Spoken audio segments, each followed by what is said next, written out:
Hi friends, welcome back our channel రైతు వేదిక. తెలంగాణ ప్రభుత్వం చేపట్టిన రైతు భరోసా సంబంధించిన నిధులు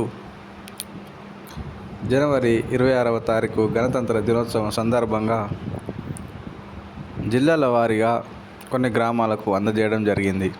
అందుకు గాను 82,000 కోట్ల నిధులు జారీ చేయడం జరిగింది. అప్పటి వరకు వ్యవసాయానికి సంబంధించిన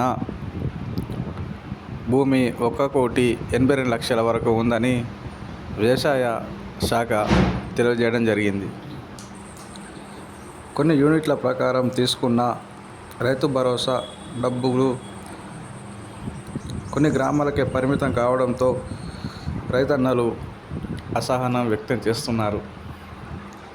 దీనిని పరిగణలోకి తీసుకున్న తెలంగాణ గవర్నమెంట్ రైతులకు పెట్టుబడి సహాయంగా ఇవ్వాలనుకున్న 6,000 రూపాయలను రేపు లేదా ఎల్లుండి రైతుల యొక్క ఖాతాలో జమ చేస్తుందని తెలియజేయడం జరిగింది. ఇందుకు గాను 1 నుంచి 5 ఎకరాల లోపు ఉన్న సాగుకు యోగ్యమైన భూమికి రైతు భరోసా ఇవ్వనున్నట్లు తెలియజేసింది. కావున రైతులు దీనిని గమనించి తమ అకౌంట్ అనగా ఖాతా ఏ బ్యాంకులో ఉందో ఒకసారి చెక్ చేసుకోవాల్సిందిగా తెలియజేయడం జరిగింది. ఈ యొక్క పథకం దాదాపు 1,82,00,000 మందికి సహాయంగా మారనున్నట్లు కూడా తెలియజేసింది. తెలంగాణ ప్రభుత్వం ఇవ్వాలనుకున్న ఈ